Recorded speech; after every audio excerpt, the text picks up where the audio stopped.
Hello నమస్తే surprise కిచెన్కి స్వాగతం అండి. ఎలా ఉన్నారండి మీరు? మేము కొన్ని ప్రాబ్లమ్స్ వల్ల వీడియోస్ చేయలేకపోయాం. మధ్యలో చాలా గ్యాప్ వచ్చిందండి. వేరేగా అనుకోకండి.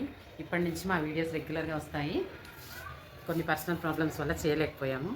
ఇంతకుముందు ఎలా ఆదరించారో అలాగే ఆదరించి మన ఛానల్ని ముందుకు తీసుకెళ్తారని ఆశిస్తూ ఒక ట్రెడిషనల్ వంటకంతో స్టార్ట్ చేద్దాం.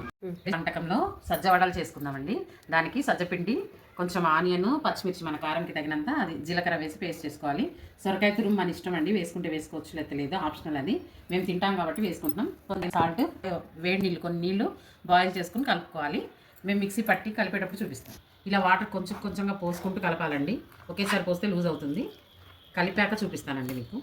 చూడండి, ఇలా మంచిగా పిండిని మొత్తం కలుపుకొని మర్దన చేసుకోవాలండి. చాలా స్మూత్గా రావాలి. దీన్ని మనం వడల్లాగా ఒత్తుకుని ఆయిల్లో వేసుకోవడమేనండి.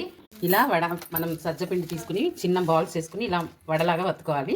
ఒత్తుకుని కాగే నూనెలో వేయాలండి. వస్తున్నాం చూడండి. మీకు ఎలా కావాలి, పలచగానా, ఎలా వేసినా వస్తుందండి అది. అలా ఒత్తుకుని అలా వేసేయాలండి. చక్కగా కాల్చుకోవాలి. దాన్ని ఫ్లేమ్ మీడియం టు హైలో పెట్టుకోవాలి. కాల్చుకోవాలి. కొంచెం అటు ఇటుగా టర్న్ చేసుకుంటూ కాల్చుకుని కొంచెం బ్రౌన్ కలర్, మరీ బ్రౌన్ ఏం రాదండి, కొంచెం బ్రౌన్ రాగానే తీసేసుకుని చూసుకోవాలి. మీరు ఒకటి చూసుకున్నాక మీకు తెలుస్తుంది ఏ విధంగా కాల్చుకోవాలని. అది కాలగానే అలా లెగుస్తుంది.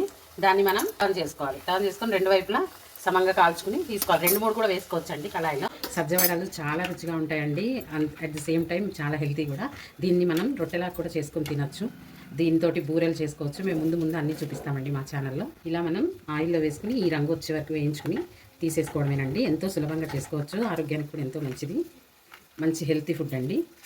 మా ఛానల్ని ఇంతకు ముందులాగే సపోర్ట్ చేయండి. Please like, share and subscribe our channel.